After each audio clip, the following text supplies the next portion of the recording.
Rebone, I don't even know where to begin, because it almost feels like the issue of credentials is one that is contentious. We've seen it in the Eastern Cape. We've seen it in various conferences.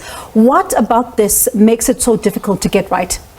The biggest problem with the ANC currently, must remember that once you win an ANC conference, that means that you're going to go into the state, We know that 2024 elections are coming up. This is about also 2024 becomes the next premier after Makura, So it's all about the political power, but also having access to resources, because if the ANC was not preoccupied about resources, we'd not be where we are today, because people then will know that when they avail themselves is to serve the people more than being deployed.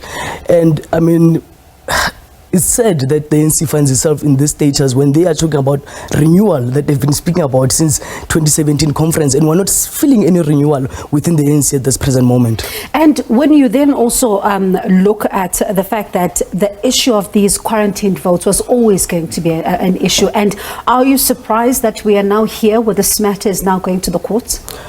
I can tell you, I spoke to one National Executive Committee member a few weeks ago, and I said to them, if the issue of Ekurhuleni is not resolved, it's got a potential to collapse this conference, Reason being, I don't understand how the ANC sits almost a month with this issue on their table, We once read that Jeff Radebe is the one who is now mandated to deal with this issue.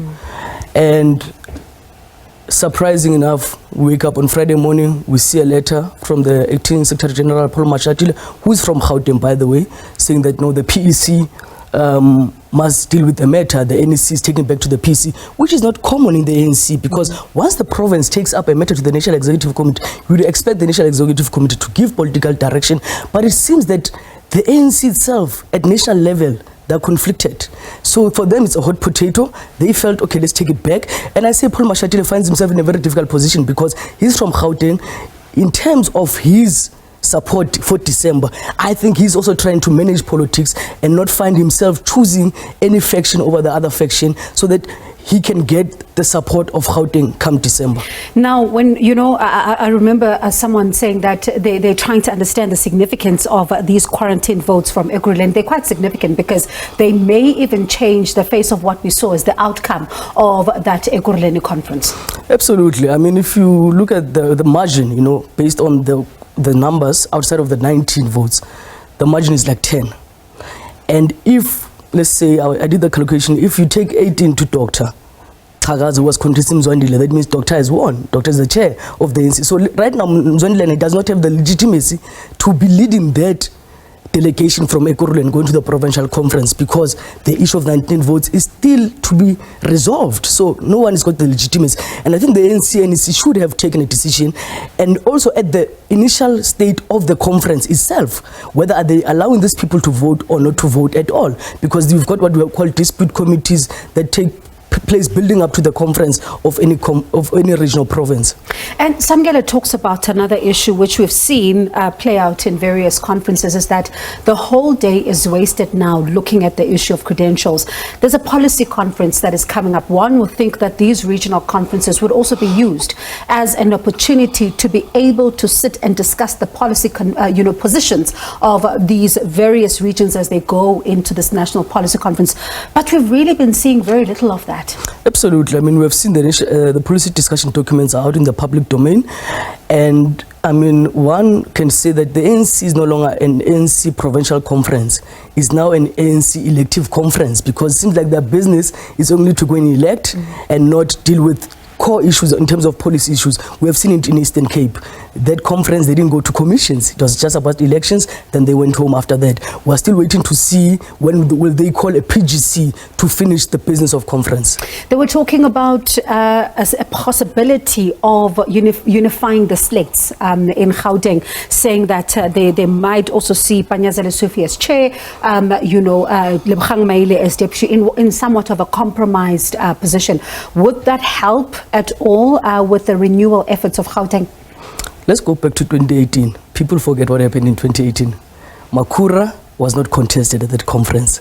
Panyaza and Lebogang were contesting each other for the position of deputy chair.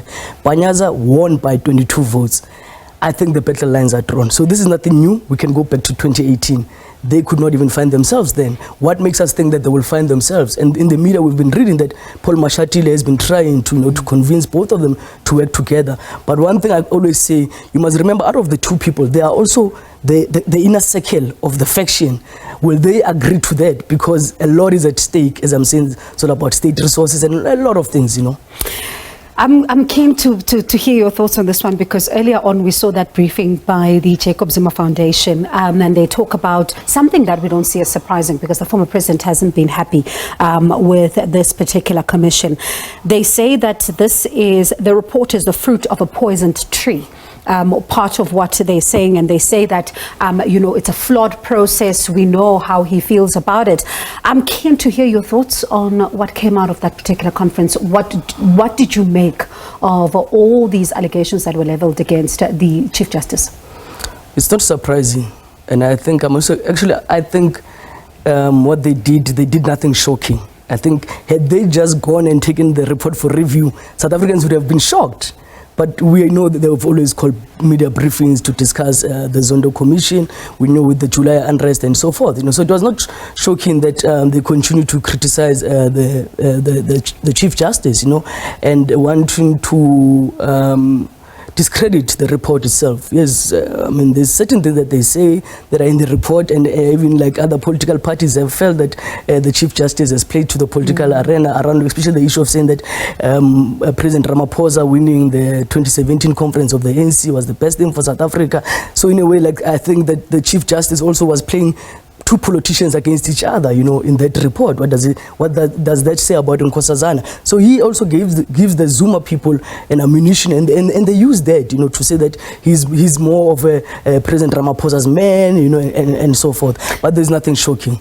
And what then, at the back of that, does this then mean for the ANC when it comes to the implementation of the recommendations of this particular report? Because if they are seeing it in that view, I'm sure they're not the only ones. What does it then mean for the implementation?